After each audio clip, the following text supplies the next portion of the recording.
What is going on, everybody? Welcome back to another episode of the Waterboy Podcast. Today is episode 364. And the Dodgers have officially ruined America's favorite pastime, the sport that we all loved, grown up watching, loving, living it all. It's now dead. No point of even watching anymore. Dodgers last year did not drop a single playoff game in their entire run, did not even lose a regular season game, a perfect 162-0 regular season. And now they're signing the greatest free agent in the history of sports, Kyle Tucker, who certainly has a 1,500 career OPS, right? That would warrant this freak out. That would completely warrant everything right now. That is not the case. Everett, immediate reactions to the Kyle Tucker news starting off. I think I instantly texted you, we just added 40 home runs to the team.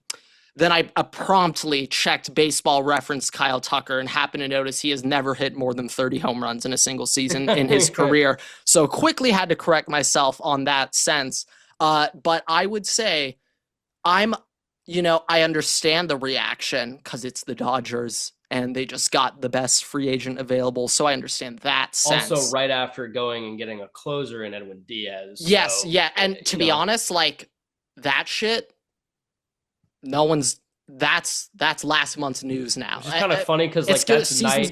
Dude, it's like night and day more important than Kyle Tucker. And this season, it's like people be like, oh yeah, shit. They also added Edwin Diaz, but forget that. Who even cares anymore? We might trade for Scooball. Now this is the thing. Bobby. Let's just talk money. Let's talk money real quick.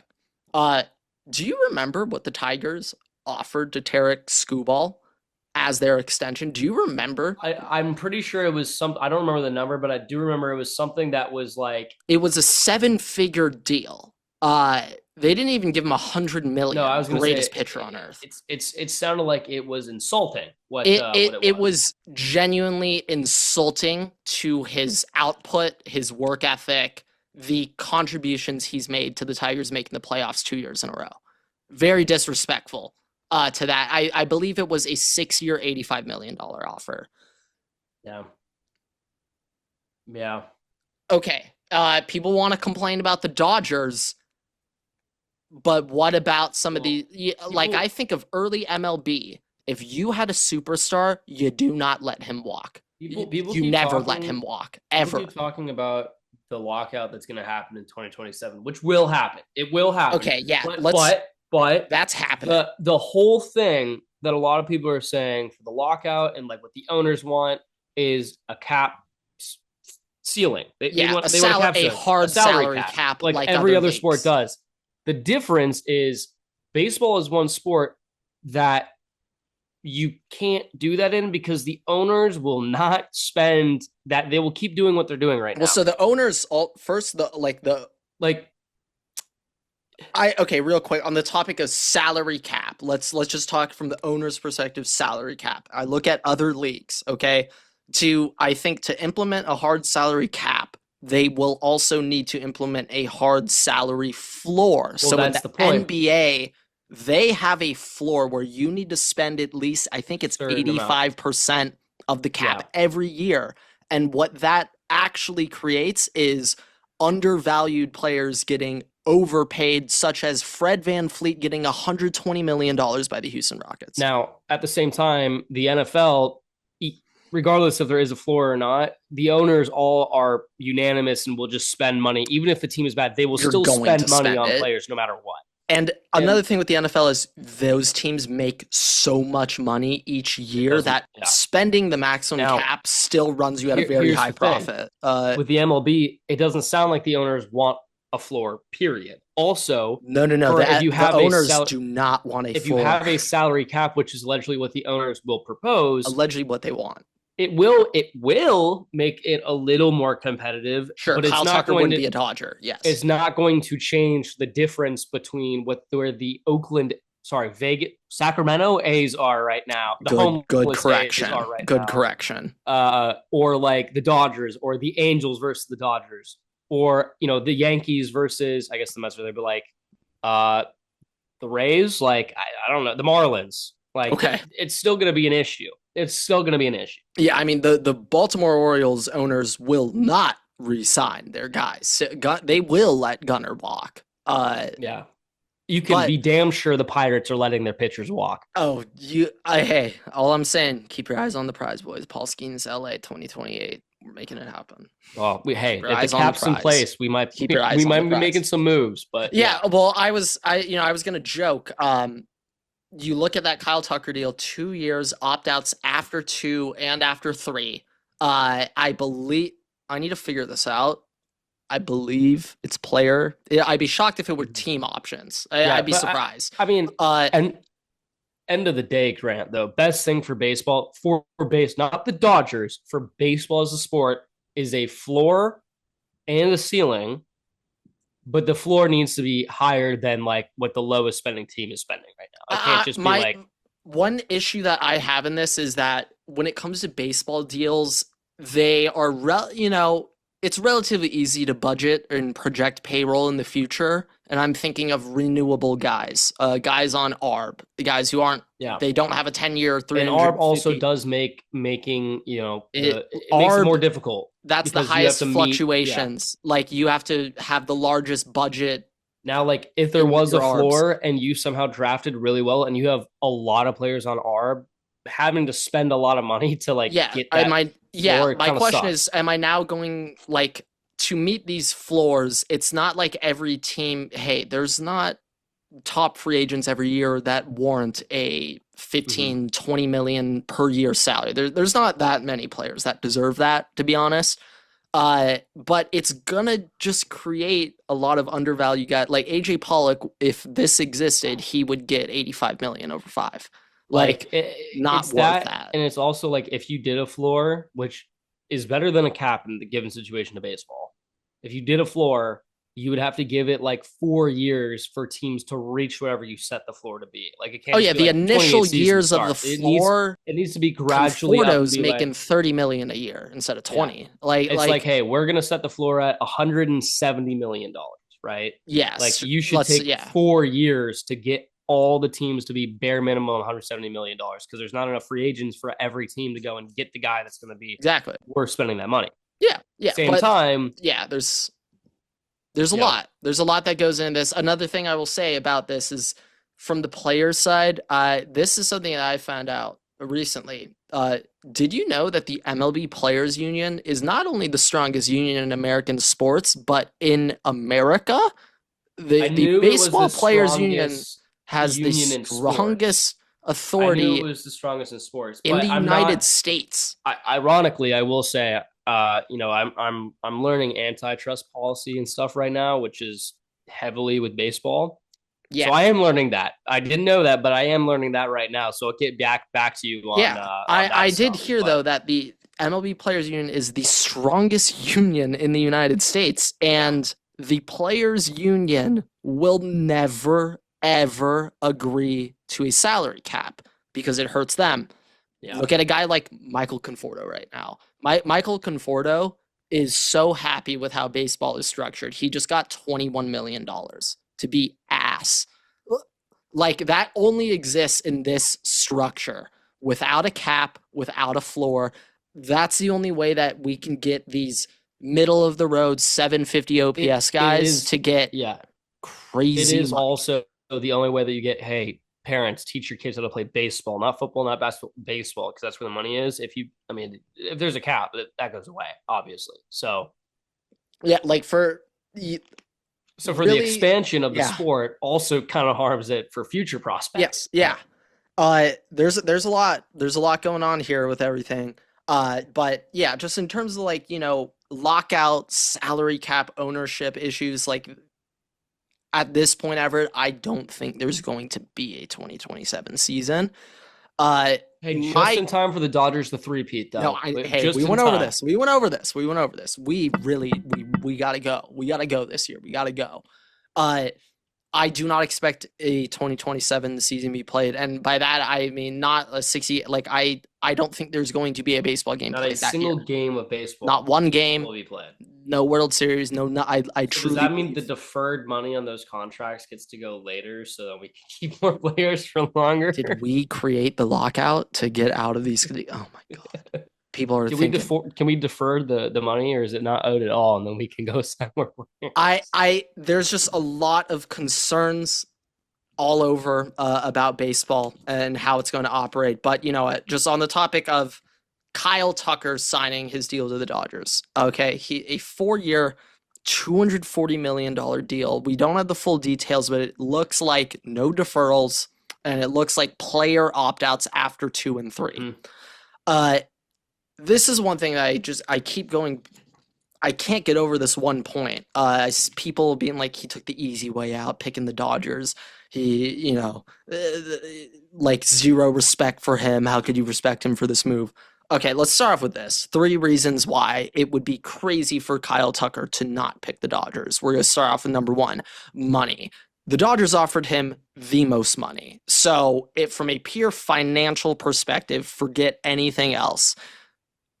He should have taken the Dodgers. So, we'll start off with that.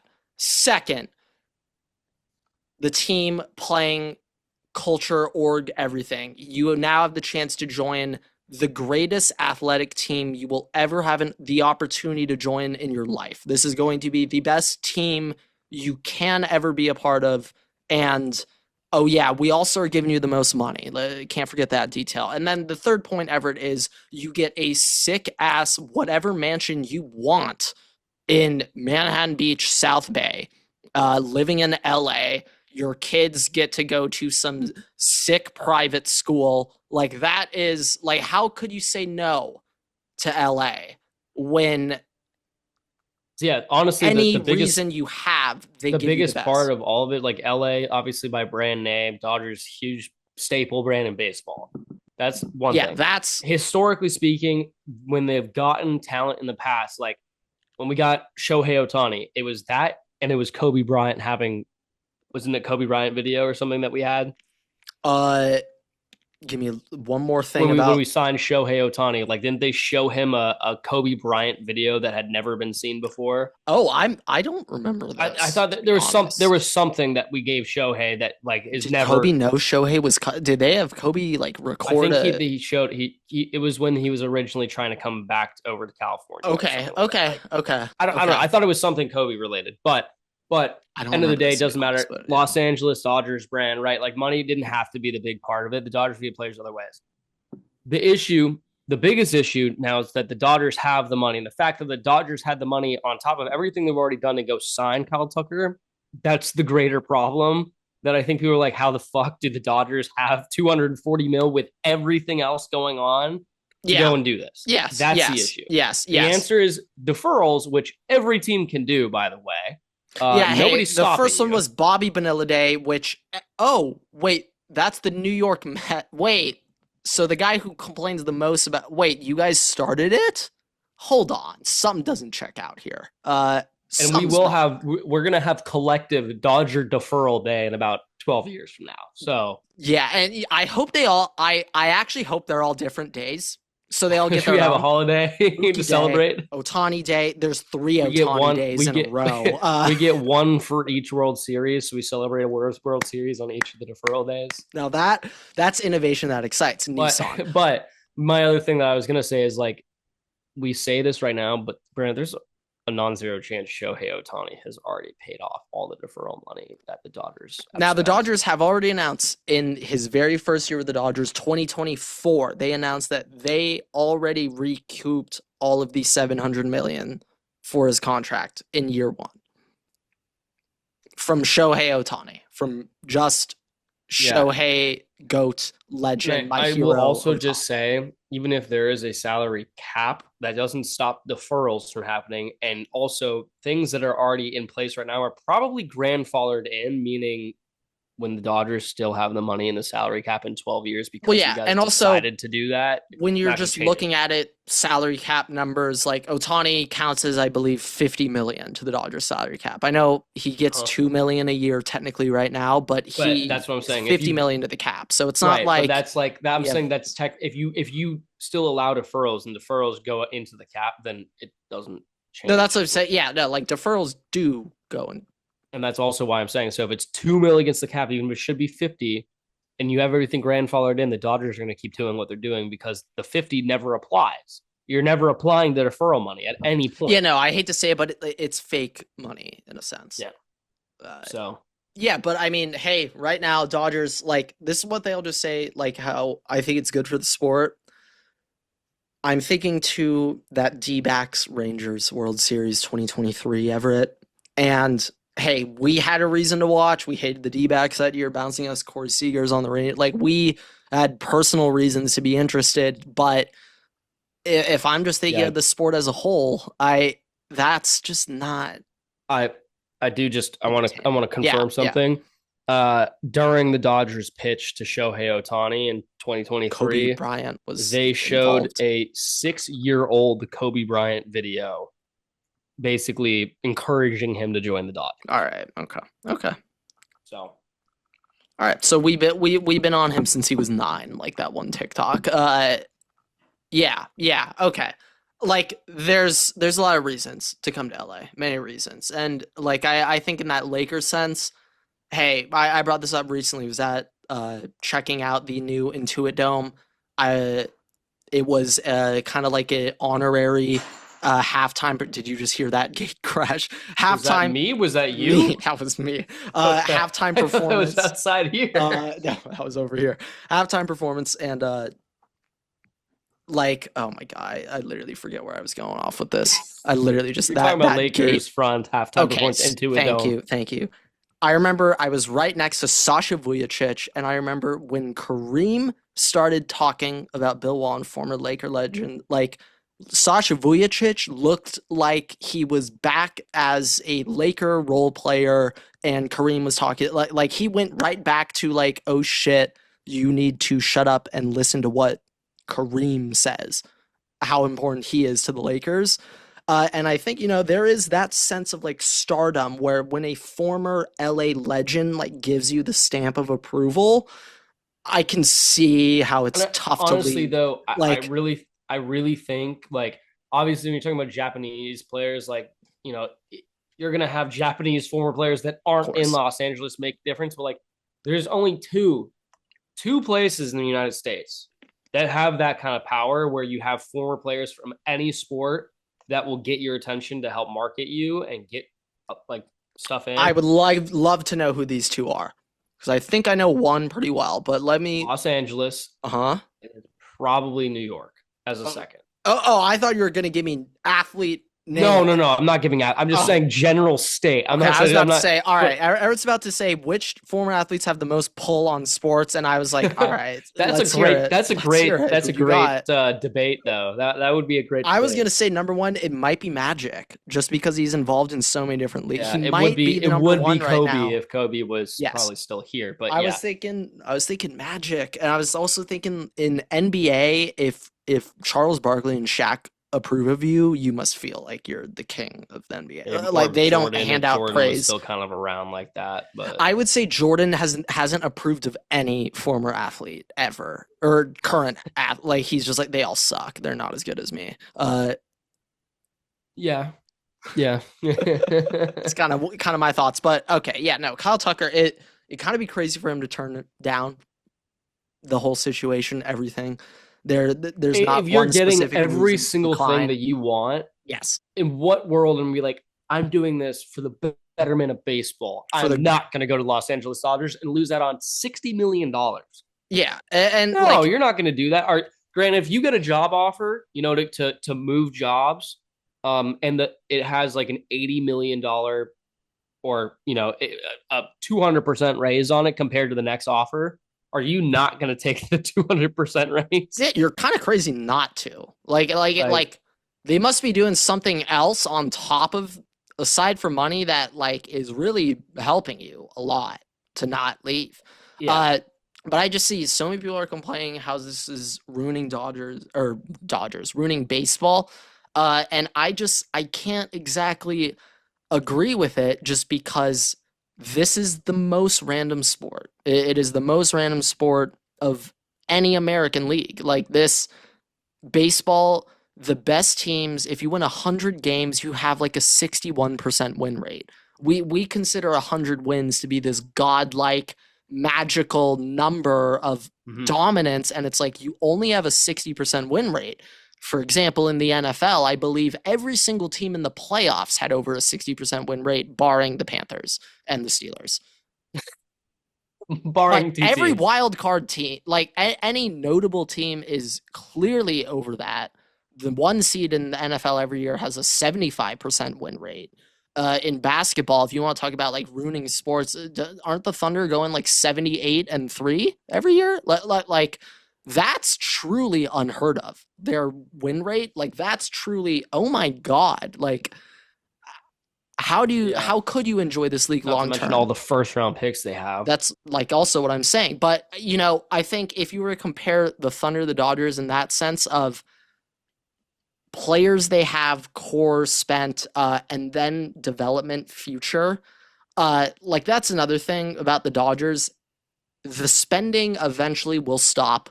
Hey, we're owned by private equity. Like eventually this team's gonna be sold. Like the Yeah, point of I the mean, Dodgers was to resell Guggenheim is eventually. this is an investment for Yeah, Guggenheim. they don't It's want to be how the Dodgers owner for the end of history. That's no not what they're private doing. equity, bank, whatever, anything in business like that. It's all Yeah. The transactional. They goal is see to this as an eventually investment resell. and they're going to sell it. Right now, I think the Dodgers are like the 16th highest value team, maybe sixth. I don't remember. I saw a Just graphic the other day. team, Team in the right? world, just I would say brand they're team. high. They have to be higher than 16th. I, I'd I'll, be I'll, I'll double shocked if they check were on that that. low. Um, I'd be shocked if they were 16th in the world. um, yeah. Let me just check here. That's not fifth. Fifth. They're fifth. Oh no, that's the Yeah, Lakers. that That's makes the a lot. Lakers. That's the Lakers. Ooh. Is Um, Cowboys still one? they are 18th. They are tied for 18th. Wow. Where's Yankees? Three? Evaluated at $6.8 billion, tied with Yanks. the Broncos Where's at 18th. Yankees? Yankees Like three, four, are five. 10th. Wow. 10th. $8.2 billion, tied with the Bears. Hmm. Knicks are at 9.75. Patriots are at 9 billion. Are Rams still like 7th through 10th? Rams are third, $10.5 billion. Wow. Yeah. But regardless, it's an investment. They're going to want that to go up and then you sell. Yeah. But there's a point where, But it's just eventually like the spending is going to stop. The free agent acquisition, it's going to stop eventually. One thing about the Dodgers, though, ever that will never end is the scouting and the farm system. Number one It farm will system in the MLB right it now. will never that will never end, and that's actually going to get worse because we now have camps. We already had camps all over Latin America, everywhere. Dodgers, if you are a good baseball player in Latin America, you have met the Dodgers scout. You have. Now those are in place in Asia. And now we are really becoming global in the scouting op. We're moving like Real Madrid and Barcelona right now. Okay. We are setting global scouting operations up. We got boots on the ground everywhere. And if there is a good upcoming baseball player, the Dodgers know about him. Like they do. They know who that guy is. So if that is one thing where, like, if you just look how the org is ran, top to bottom, money, that and all the big name things you think of, they're obviously doing very well here with Guggenheim. But then you consider the behind, it's still on field, but the player scouting, the trades that are made, the random guys. James Dean traded for some AAA that you're like, I don't even know who that is. Like they do, and that was a massive get. One last thing. Well, also James Dean, he came to the Dodgers, made like two big plays, and then got a bag for himself in the offseason. Like that's the point of the Dodgers too. Is like you go to a team where like you might not be an important player, but teams will see that you made a play for the Dodgers, and then we want you. We want you. Flaherty just got 100 mil to the Tigers. But this is my other point that I was about to make. The Dodgers obviously are the quintessential team in this argument of trying to get a floor or ceiling, anything in between, and ruining baseball, right? They are not the only team that spends a lot of money or have tried to spend a lot of money. And this is something that I was just thinking about, in California area in Los Angeles, obviously there's the Angels, but the Angels don't make significant investments. So there's no competition really for players in the general Los Angeles area. Obviously, now when you say competition, do you mean in the sense of high school kids and their favorite that, or just free agents, like bids for free agents that want to be in California, right? Or Los Angeles. Like obviously you have the Padres and the Giants. Giants in San Francisco is a completely different area. Yeah, right? They're not a part of it's different. Padres, little bit more of a part of a conversation. They could be counted. Still, not really. I'm just thinking Los Angeles area specifically, because my comparison to this is the New York Yankees and the New York Mets both like to spend a lot of money to get players. Problem, both of those teams compete in the exact same market for players. Yeah, it's tough. You end up splitting it. If you have the same selling pitches. If there was one team in New York, or in the same situation, like where you have an Angels and a Dodgers, if that was the situation, a with big brother, little brother, Laker, Clipper, right? You would be having the same thing play out in New York right now as is in Los Angeles. You know what? They're not afraid to spend money. Neither of those teams are afraid to spend money like the Dodgers are. They're just competing for these same players to make the same pitches in the same area. I was listening to a clip from Stephen A. Smith, and like this is one thing I'll say. I love when October rolls around and then you see Stephen A. Smith clips, you see Skip clips, you see Colin Cowherd talking about you see all these general sports guys now start commenting on the baseball season. But Stephen A. said something that I was tipped the cap, immense respect for him. He was saying, I have no problem with this at all. This is great for the MLB. You have us talking about it right now on this show. We have NFL playoffs going on and we are leading with this over that. Like that alone is such a big win for the MLB to have this be a bigger point of discussion than CJ Stroud stinking it up. Like the fact that this is, for some people still a bigger topic, that says a lot of good things for the MLB.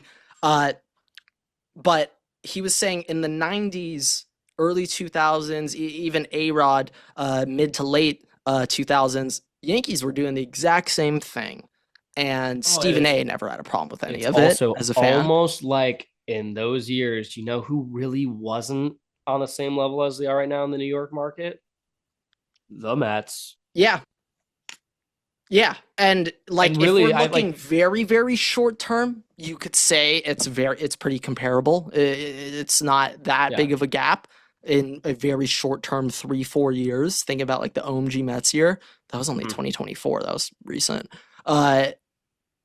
But I think you're right. Like, let's look at Knicks Nets, for example. No one's going to the Nets.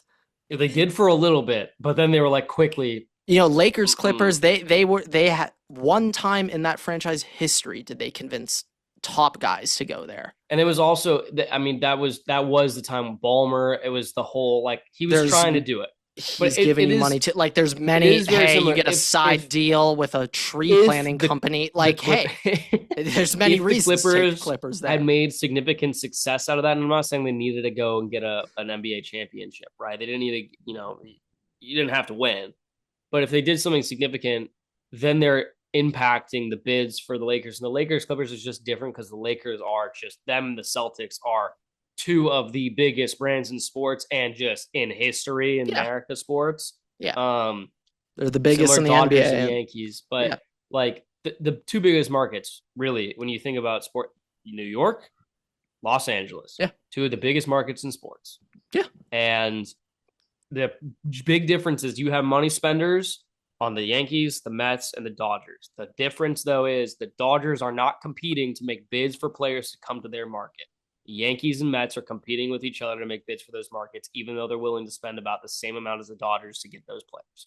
Yeah, and I'm looking at guys. When you have players who are like, I want to go to New York, they have two teams. You have two pretty equal and choices. The talent is going to disperse between those two teams. The Dodgers, they're the only one.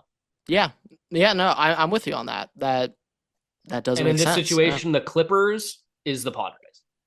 That's Yeah. what that's that's what this is. So Yeah, and I mean, you can extend to Rams, Chargers even. It's like you probably taking Rams. Like probably, yeah, you probably especially are. right now. Like it's Yeah.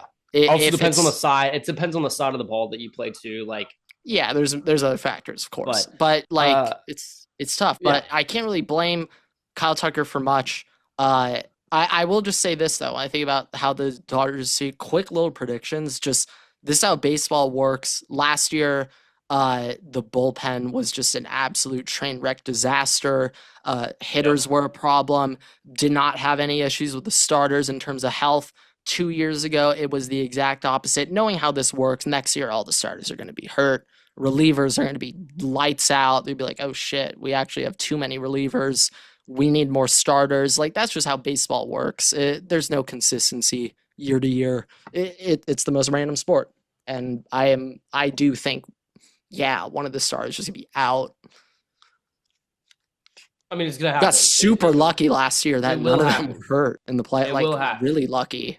And then we'll see what happens with the farm system. Either we'll get traded for a guy to fix that, or they'll come up, and we'll see how that pans out. The way I think how we are operating right now is we're getting guys in free agency so easily that it might not be worth it to go after these trades right now. It might not be the smartest move where like, hey, Scooball, for example, like if we were to trade for him, you pretty much need to have some type of extension in place to feel safe about giving up those guys because like you don't want to give up like Hope, Ferris, and another top 15 guy for a rental. Like we aren't in that business anymore.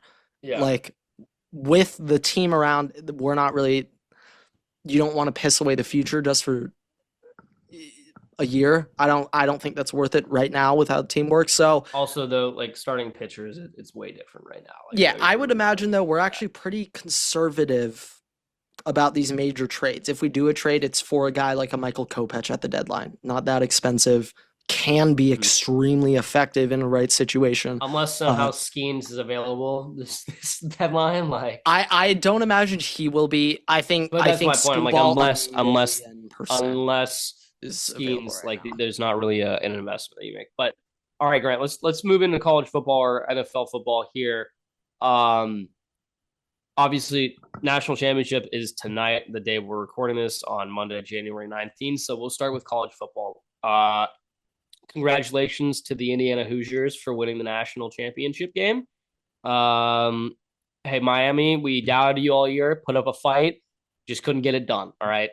Yeah, I actually want to give Miami some credit here because this might be the first example in a while where we had a team who I know people were like Ohio State #1 all year. Like weeks like 4 through 6. I know it wasn't in the polls, but a lot of people online were like, and I agree with them. Miami looked better than Ohio State at one point in the middle of the season. And so I want to give Miami credit for being a team that was the AP #1 team at one point, lost it, and then actually got their way back to the national championship game still. So I actually want to give Indiana credit for, or not Indiana, Miami credit for that, because usually if a team like think of Dak, Mississippi State that one year, get that one seed, boom, L's come. So I want to give Miami some credit there, but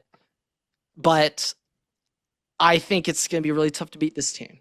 I think Indiana might be the best. We haven't seen Indiana lose once this year, Grant. I think Indiana might be the best, like football teamwork team. Keyword team, yeah. College football team I've seen in years. It might be since like one of those Clemson Dabo teams that was just. I was gonna say like we always talk disgusting. Yeah, we talk about the Bama team with Matt. Great, but it wasn't team wise. It's right? It individual players. spectacular Joe talent Burrow, everywhere. That LSU individual team, talent everywhere. That LSU team was probably much closer to a team vibe than the Bama team was. Yeah, but it's still Joe Burrow, Jamar Chase, Justin Jefferson. But like Clyde Edwards-Helaire was making plays, Thaddeus Moss was making plays, that defense was making plays. I thought that defense was. They played like a football team. They so didn't necessarily. That's the last time we saw like a team. Yeah, That's probably what I would say. but Indiana football right now, like they're not making the flashy plays. You're not seeing the crazy. Well, that one-handed catch in the end zone against Penn State. You see them, they still You don't have occur. crazy personalities on the team either. Like Yes. everybody is very like Hmm. calm. I'm getting a fraud alert on something. So either Fernando Mendoza is about to black out after the game tonight, and we're going to see a different side of him, or something else is happening in the game. I don't know. Yeah, it's just Um, they as a team they play two. They do not make mistakes. They do all the little things. yep. They are playing sound No football. one man is bigger than the Yes, team and itself. it's like they don't. I can't point out to a weak link in their units. Like the total is only as great as the sum of all parts. Some shit like Mm-hmm. that. Yeah. Uh, Yep. and all of the parts are working together in unison. Now, They're just a well-oiled machine. now, I, both teams like very much deserve to be there, and I think we'll see Yeah, how these are the the best two whole teams in college football the this year. whole argument of Notre Dame should have been over my like we'll really see like this is the quintessential impact of like we're going to see now really how much impact that kind of this decision had going forward because they made the right decision clearly. For Notre Dame fans that sucks, especially with two G5s getting in, but between the two, Miami clearly was the right team. They're in the national championship game. Oh yeah, But with that, I do want to address like arguably the biggest news to come out of this past week. And we talked about just transfer portal and stuff in the last episode, but this happened, of course, right after we recorded it. Former Tulane quarterback, current Duke quarterback, now current Miami, I guess, quarterback after this national championship ends tonight. Will be going from Duke to Miami. Darian Mensah will be going from Duke to Miami with like an hour left in the transfer portal before it closed. Now, the interesting thing is Duke has, I guess, in the contract with him that they own all rights to NIL with Darian Mensah. okay. So the assumed thing was that Miami is going to buy out Darian's contract with Duke and then pay Darian an additional $10 million, whatever, on top of how much it costs to buy out that contract. So it's like 16 million total. Now it seems like there might not technically be a buyout, and that could be some issues, but let's assume there's a buyout. And for that fact, Grant, I didn't realize we were playing soccer, European football. Dude, we are Here. like the more I think about how these things, and when we were talking earlier about like that team value, and I was asking like, oh, is like Real Madrid up there or something? It's becoming extremely College similar. teams get values soon. Well, like they have some values. They haven't like really done crazy numbers. I think there was something that like Texas and Ohio State are the most valuable athletic programs, I think at like 1.1 and 1 billion each. But they haven't like really like Crunch to the numbers. yeah, they like haven't those really teams, yeah. evaluated those like they do for a It's professional hard to sports do team. with a school. So it's there's a lot that goes involved into everything, but it's becoming extremely similar. And if I just think of, I was looking at coach salaries because I read something that the Man City coach Pep Guardiola, he's the highest paid coach on earth. He makes 28 million US dollars per year. That is an absurd number, ridiculous. But I think like in the context of how their game works, he's actually really undervalued. But a European manager is really similar to a college football coach in the power they have. A European manager, you are the in-game coach. You set the starters, lineups. You do the literal coaching. You are coaching during the week. All this shit, you do that. But you are also the GM in European soccer. You do player transfers. You do player contracts. That's up to you. You have to do that shit. You need to sit with some accountant to sort out the budget. Like that's up to you as the manager. And in the same sense, a college football head coach, you pretty much are doing the same thing. you have a GM, but yeah, Sure, but like you are involved in that very heavily. you're with choosing the players. You're acquisition. the last kind of say on who gets to come. You're heavily involved in the GM roster operations side of it. And now I'm just thinking of NFL teams, how they're structured. I saw John Harbaugh's getting 20 a year, which I think's highest paid NFL head coach It per year. probably would be about, Probably. yeah. Yeah. But in the NFL, like your quarterback can make 40 a year. So double what the head coach is.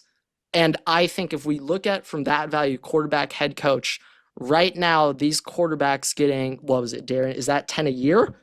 Was 1 year, 10 mil is what it sounds like. I still think that is slightly undervalued.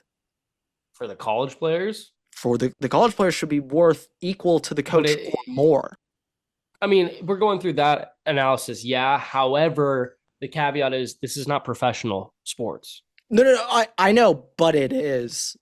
It's pseudo, yeah. But it's not technically by name, pseudo, but it is. But the end of the day, though, we have this whole issue with player value, and this is what the third year that we've had NIL really, and the way that it's operated in this right sense, now. yes, yeah. So there's obviously still going to be wiggle room, but considering that the quote unquote salary cap for schools is $20 million across all players, which is not abided by in the slightest of things.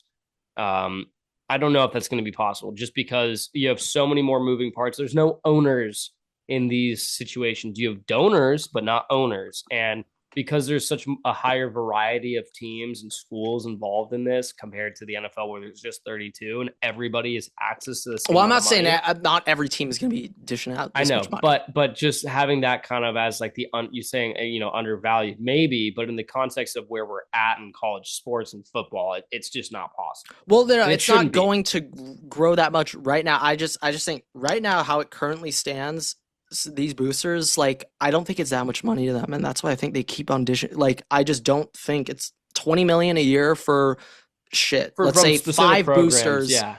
For Texas Tech, they're like, wait, that's it? They're sitting there now, like, wait, whoa. Now, I thought it was going to be like 100. The other thing though that I honestly I think is more important than the players will get paid regardless. It will happen. And I'm for that, by the way. I want to make that clear. No, we obviously players getting paid. We were both pro players getting, make your money you fucking deserve. But this is my kind of issue. There was about an hour left in the transfer portal when Darian decided to move from Duke. He had just re-signed a contract with them, and now he was coming back to the school. And then Miami essentially tampered, I guess, with him in a sense where they constantly be like, "Hey, we'll give you." Yeah, clearly. They clearly tampered. We'll give you an extra $5 million on top of what you're already getting paid, right? And players just getting to do that, like, once you sign a contract, you should probably be, especially in the sense here, you should be locked into that. Like NFL players, unless you sit out, like if you sign a contract, you are there until you get cut or traded. Yeah, I mean, the details of the contracts matter. Like, I remember for Jaden Rashada, that was the first one. Mm-hmm. In his contract, it said he had to be a resident of Florida. And in their terminology, it said, like, you need to spend 182, over 50% of the year in Florida to be a resident. And so, like, that was their way of locking Jaden Rashada in. Like, you need to be in the state of Florida. Like, I just think now Damon Williams, that one, it seems as if you signed that shit, you're playing for us. Like you signed it. We didn't. Which is kind of why I'm surprised that Duke is just like, because buyouts, obviously, maybe that makes a difference. Like, oh, well, we'll take your money and we'll put it back in.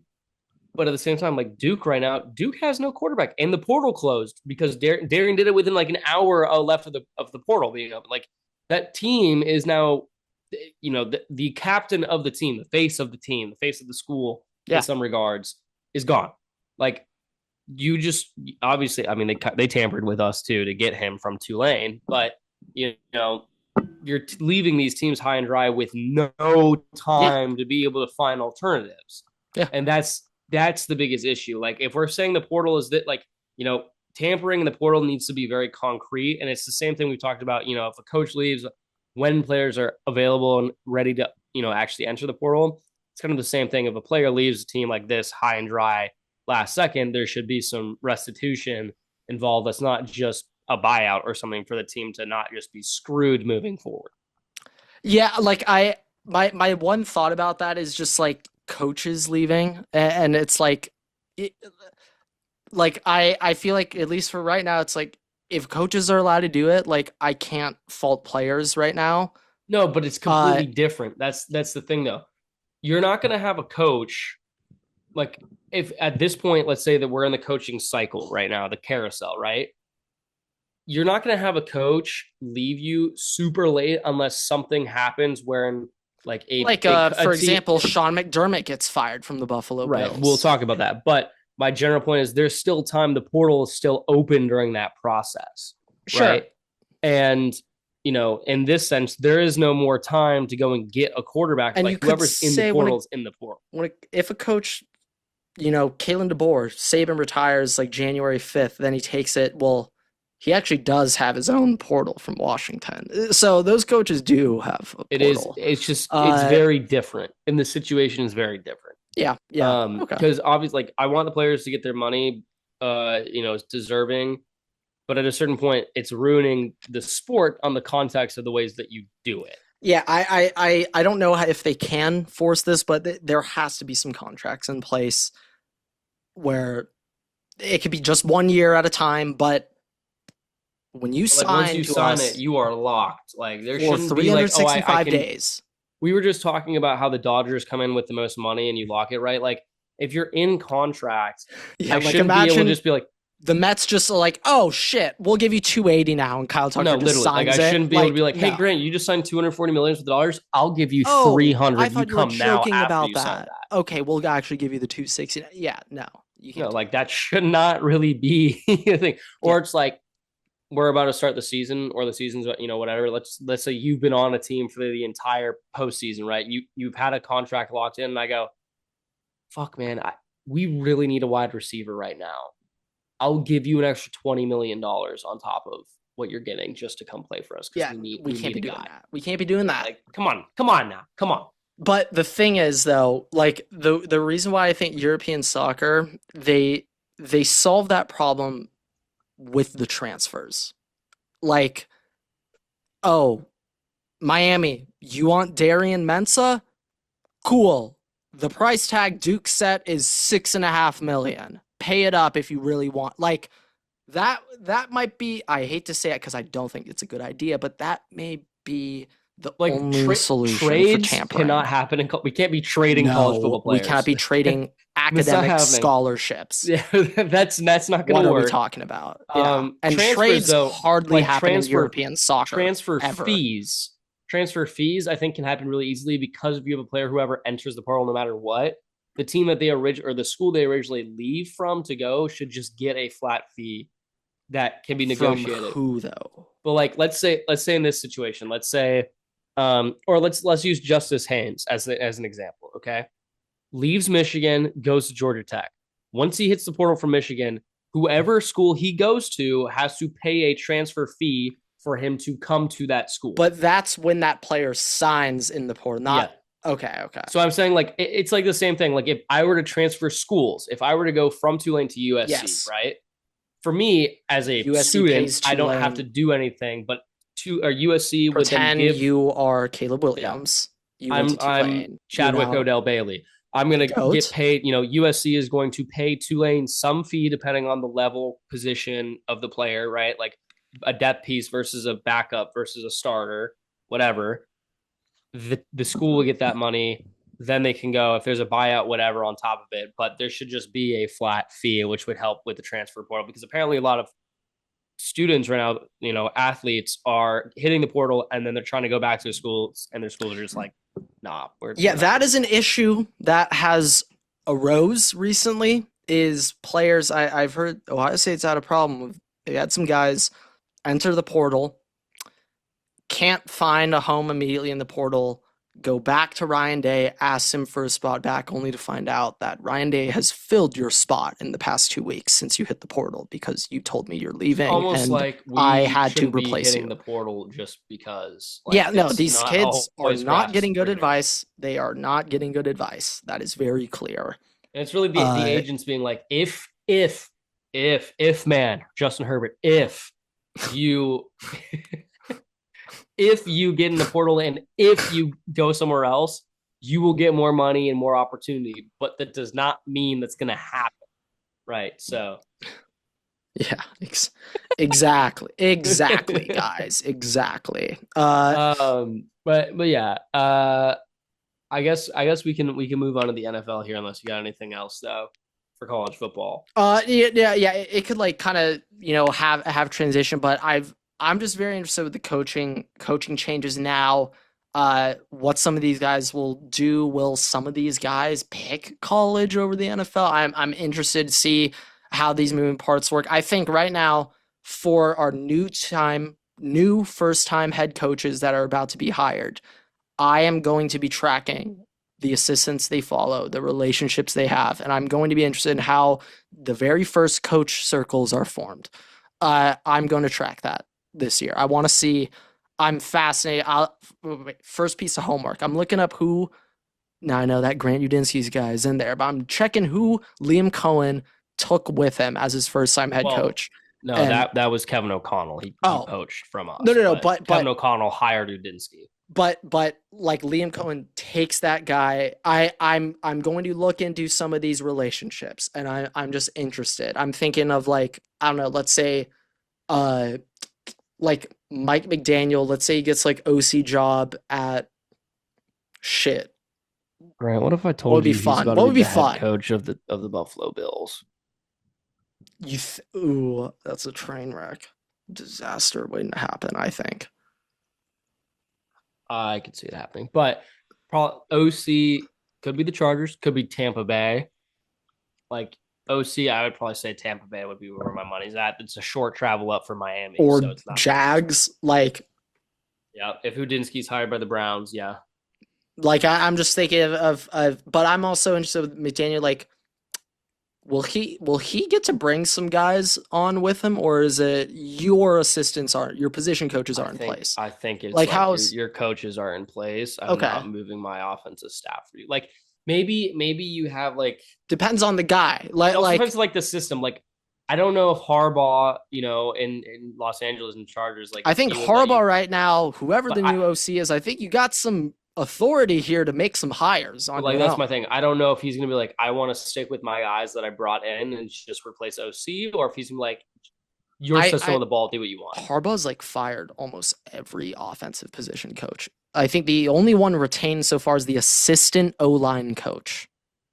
Need some but I think what Harbaugh did by that move, he's telling the next OC, like, this is your offense. You pick your guys. If you guys bring in Mike McDaniel, I'm immediately trading for Quentin Johnson. I'm immediately trading for Quentin Johnson. What a home run for immediately. Chargers. Have you guys even interviewed him? At this point, I see a new tweet every hour of like any coach. Shit, we may re-interview Greg Roman at this rate. Like everyone gets an interview. You're Oprah Winfrey. You get an interview. You get an interview. You get an interview. I might be able to secure a wide receiver coach interview if I looked hard enough on LinkedIn. Like it's probably up there, which would be funny. But okay, Grant. Just talking about general head coach stuff. Sean McDermott fired from Buffalo. Yeah, today. I thought it was about time. I'm curious if technically he could sue the NFL or the referees for he lost his job because they fucked up a call, which then the next game, literally yesterday, they called. Hey, there was some bad calls at the end. There's bad calls, but I'm saying they did the whole pick in overtime where the knee was down with Brandon Cook's knee was down, but they called an interception. Literally the very next game, I think it was Patriots game the next day with Texans. Down by contact, not an interception. Same thing happened. We can't do that. Like he lost his job on that call. I just think though McDermott's kind of been a phony for a while. Like, no, I agree. I mean, I am the quintessential guy who says you can't get over the hump. You need to change team. Like you need to change coaches. Like I've said that so often on this podcast. Yeah. It just depends. Like there's consistency, and I think that Sean McDermott's really good for a team that wants to build up that consistency. Like the Browns would be a good team to try and get him in there to do that for. I just personally think over the years that dude has been bailed out by Josh Allen so much. Yes, Yeah, but I'm more so saying like he took the Bills. He didn't have Josh Allen at the start there. Like he took the Bills from a spot where they had not been to the playoffs in like 20 years to now being in contention every year. Sure. So like I'm saying for teams like the Cardinals or like the Browns or the Titans, like he would be a good candidate for all those teams to help them This bring dude up the was level. really the head coach of the Buffalo Bills for 8 years. I think he was hired right after or right I believe it as was the Sean McVay season they was. hired Josh, or season they drafted Josh out. But 2017 was his I'm first saying year. Sean McVay. I'm just saying that cycle. I think he might have been that year too. Um, but the Bills, like, I'm curious who they go for head coaching vacancies, and I do hope that they retain Joe Brady as OC because I think he's done a very good job. No, yeah, they're not letting him leave. I question who the next head coach is. I question the GM so much. It's also just like there are 10 or now there are 8, but there were 10 head coach openings this offseason.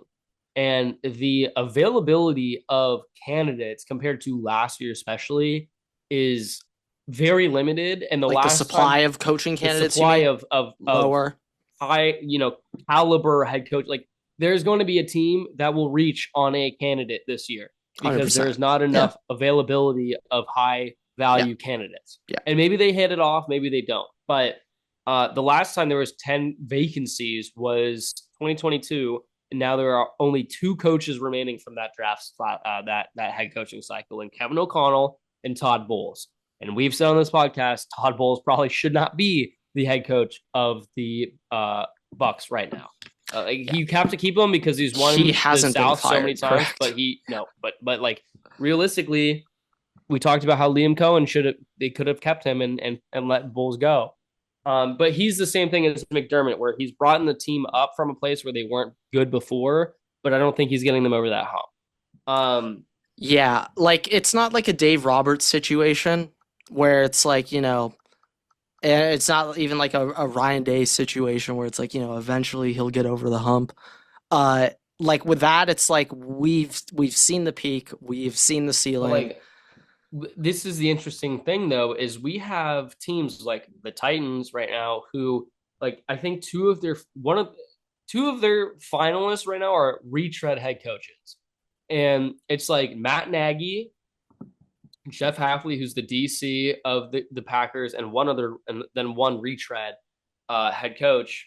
But like Robert Saleh is probably getting another head coaching job at this point. Like we just saw Kevin Stefanski and Harbaugh both get hired. Sean McDermott will get hired. Brian Flores probably will get hired. So it's, most of these teams are going to end up hiring guys that have probably been head coaches before, just because there's no concrete, guy top like guy that's coordinator, right? But it will be interesting, like who ends up going where. But you do have guys like Shula, who's the DC for the Rams, is a name up there. Luke Kubiak, the OC for the Seahawks. Yeah, I think Kubiak's going to be getting some looks. I think Shulis is his name. The pass game coordinator for the Rams is apparently up there as well. Shulis, he's a Sean McVay disciple. And then you also have another Kubiak, who's the OC for the 49ers, getting looks. So we'll see, but it will definitely be an interesting time. I don't know. I'm just curious who the Buffalo Bills get as head coach, because I don't know who you put in there to fix their issues. Yeah, I think they also need to make a GM change. I don't know if that's been announced. I'm going to guess not. They actually promoted him. They promoted him. All right. So, hey, that's where the issue starts. This guy's trying to go wide receiver by committee over here with Josh. And it's like, it works in doses. You could win a playoff game doing that. You can get a Jags win, but it's not really nice to have sustainable. Stephon Diggs this past game. Yeah, I mean, it was funny seeing Stephon kind of light up Texans. I guess I was thinking of some revenge factor there. There's no revenge on Stephon's side, but it was more so Stephon starts popping off, and if anything, if you're the Texans, you're just like, all right, man, like he just didn't want to be here. Like, yeah. But Josh, I think he needs to go get a great receiver, there's a chance that this guy might be dropping and Carnell Tate might be their mid-20s. Like they need to go get somebody for him to make plays and pick up for. He can't be the only guy picking up these third downs when it's 39. There's got to be James Cook, I guess. It can't just be him and Shakir. Yeah, the issue with Cook, it was just like they're too one-dimensional in the playoffs. It's stack the box, don't let Cook run, make Josh Allen go Superman. He'll do it a lot, but is when you're wide receiver by committee, you can do that because the receivers aren't really making separation.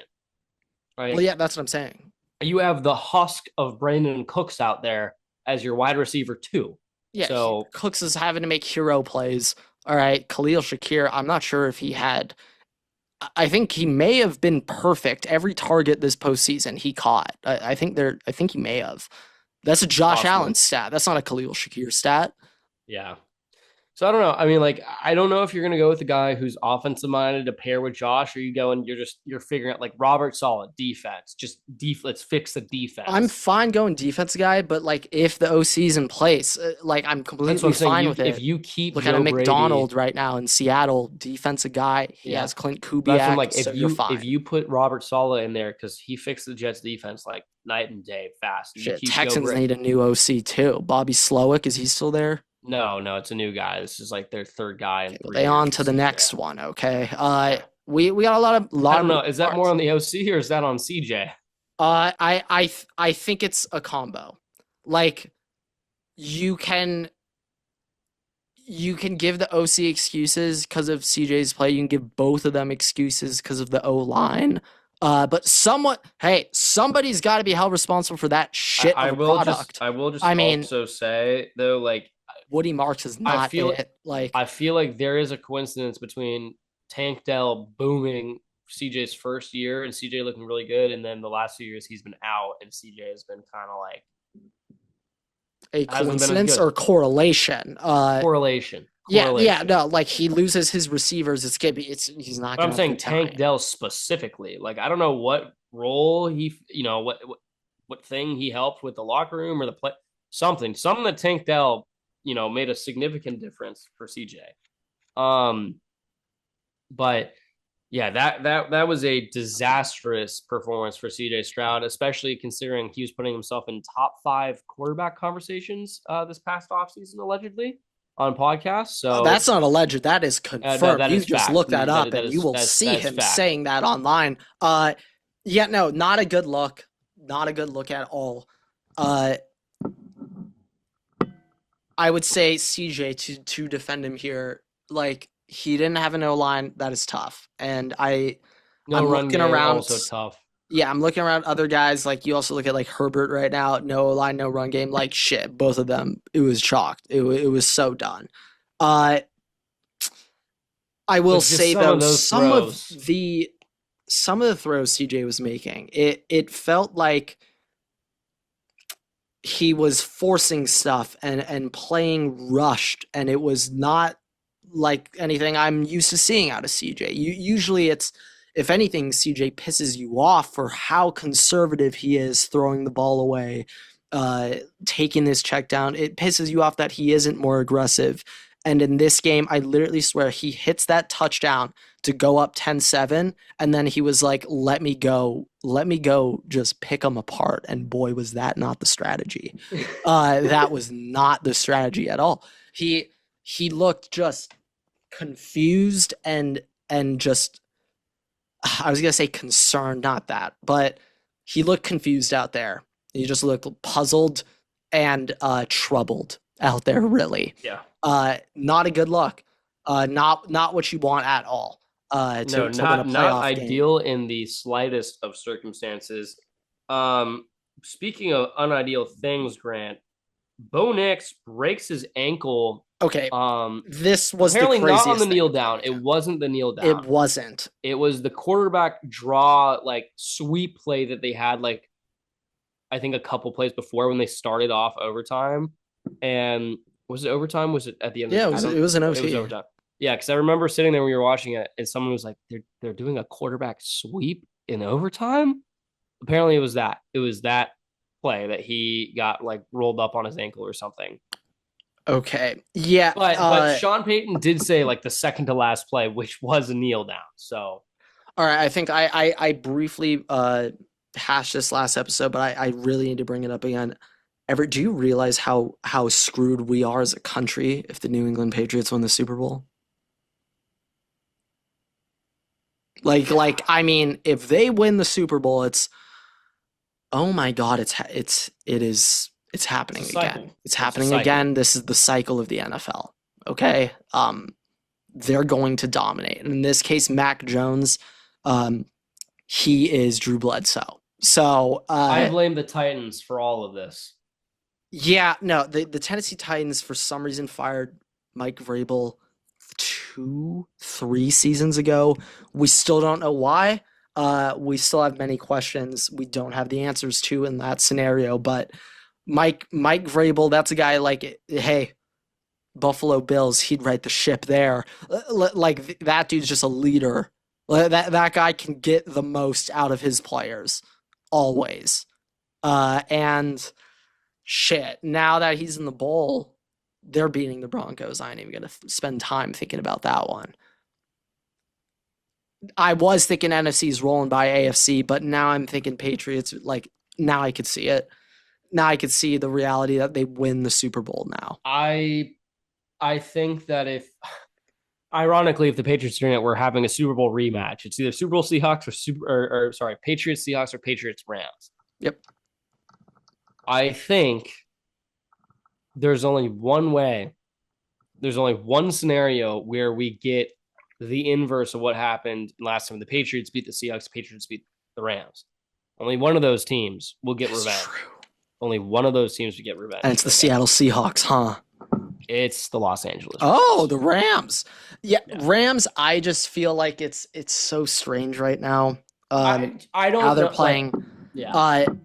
The Seattle, like, okay, also I want to say it's kind of a good thing Texans got bounced and Broncos are kind of mid because, like, I don't want the top 3 defenses in the NFL in the Super Bowl. I don't want 3 and outs in the Super Bowl. I want points. As many points as possible. Yeah, so I don't want the Texans in it. I don't want the Broncos in it. I would also, I can totally see the 2 MVP candidates being the Super Bowl. Like that's the quarterback, and the MVP gets announced that weekend too. So like whoever loses that, oh yeah, that as well. Super Bowl campaign. Yeah, I just think about Patriots, and I can so see him doing it. I could see him doing it against either. I think if it was Rams Patriots, I feel very good about Pats. I don't know why. Seahawks. The other side of that. See, that Seahawks D line right now, man, they are talking to me in a different language, and I'm trying to understand them. I don't understand it, but I know it's something. I know it's something spectacular. My concern isn't their defense. My concern with the Seahawks is the offense. Yeah, and Sharp's now torn ACL, who was kind of coming along. Right now, though, the way Kenneth Walker's playing, it's the Anna de Armas. The way Kenneth Walker's going to be looking at us in round 4 fantasy next year, boys. Oh boy, oh boy, he's going to be staring into round 3 by the end of the playoffs. He might be at the 2-3 turn. He might work his way up to the 2-3 turn. How he does in this run, but I think that Seattle defense can keep them in games. The Broncos, I'm not sure. I know the Patriots can. Ironically, the Rams defense I feel the worst about right now, even though for a long time during the season we were feeling very good about there's that. A little caveat. There's a star. There's an asterisk with the Bears because you can't bring Caleb Williams down. And I mean, we all saw the touchdown that he did to send the game to overtime. Like, yeah, that touchdown he had was who else is doing that? Everything in the scouting report about him being number 1. That was everything right there in that play. The extra fail safe. Creating time. I will die on this hill. Caleb Williams does better when there's somebody literally going to pile drive him to the ground in 2 seconds in front of his face. Well, yeah, like when the pocket's clear. He's better rolling out. I saw a ton of people. They're taking a still image of him throwing. Like at that, maybe it was that last play or a different one, and he looks flat-footed, like his shoulders parallel to his receiver, and they're like, how does he throw the ball hard here at all? I think Uh, he also like jumped a little bit on that well, pass it's that, too. but it's like when he rolls out, it's just a baseball player throwing from the outfield. Like by getting a little run up, he can throw the ball harder. It's like not Mhm. that complex. Like we're not doing But anything it's the fact crazy. that it's more Uh, accurate than his normal pocket passes. well, I think it's just because he can get zip on it, and when he gets zip on it, then it's a tight spiral and it's accurate. Whereas when he's singing the pocket, he can't just huck it 60 yards in the pocket like Josh Allen or Mahomes. It does. It He just needs to means step though into that that that throw. that career, the peak is very very soon. Like you're not Yeah, it's doing right that shit now. when you're like 28, No, 29. no, it's like right now, and his peak's gonna be like 26, 7 Yeah, that's what I would when say. he's got, time learning NFL, still very fast, and the UCL hasn't taken any damage yet. Then we'll get Elatrosh involved and see how that back half works. But hey, he is better when he rolls out. He can Yeah. throw it harder. Saw that at USC all the time. Yeah. Yeah. Convinced Lincoln Riley was well aware of that shit too. Like if he had to hit a deep crossing route, roll him out, then he'll hit it. Yeah. Last thing though, I will say with the with the NFL, I saw this from Tommy Smokes of all people. Of all people. It What makes you what think. the what a start. What if, Grant? What if the Broncos win? They beat the Patriots with Jared Studmuffin. All right. Jared Stidham. Yeah, yeah. But Sam Darnold's oblique somehow gets worse over the next week or like after the Rams game, and it's Seahawks and Broncos, and we have Jared Stidham versus Drew Lock in the Super If that were to happen, the next year in the NFL, there's a rule. If you look at the quarterback, suspended for life. You cannot look at a quarterback. Because I was just thinking about TV You're wearing ratings. a red shirt in the game? What is the only thing that impacts TV ratings that the NFL networks, nobody has any answer for it when the starting quarterback gets hurt? There's nothing you can do to recoup those ratings. There's Yeah, nothing. I'm sure the And NFL's kicking themselves for phoning down to get the yeah, Broncos to win but the other day. because of that, because you cannot fake ratings with an injury, you cannot recoup that. Like that is the number one most protected asset in the NFL, quarterback health. Yeah. Especially in the playoffs. Especially in the playoffs. We want Josh Allen. We want Mahomes. We want God. shit. And Sam Darnold even right now. Okay. That's who just we want. knowing that Bo Nix broke his ankle, this really was the year for the Bills. Like, dude. Oh. Oh. Yeah, and it's like it sucks to say, but will they ever have a scenario like this ever again with Josh Allen? No, The they scenario, won't. no. They could make the Super Bowl, but it's gonna be way more difficult to get through Yeah, than this year. exactly. But yeah, no, this is not good for Buffalo. This was it. This is it. We were saying it probably since the Chiefs were under Since 500, like week since 12, 11. yeah, I mean, since Mahomes was looking disastrous midseason by his standards, probably. But yeah, I think we'll wrap up here though. Obviously, we'll be previewing the championship round and reviewing, I guess, the actual outcome of the national championship in the next episode.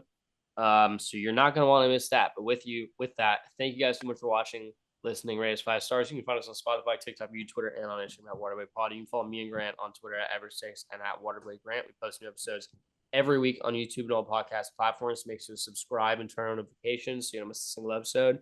We also post exclusive content on Instagram and on TikTok as well. So make sure to check us out there so you just don't miss anything else. With that, we will see you guys in the next episode for 1 year of Waterboy content. Waterboy's out.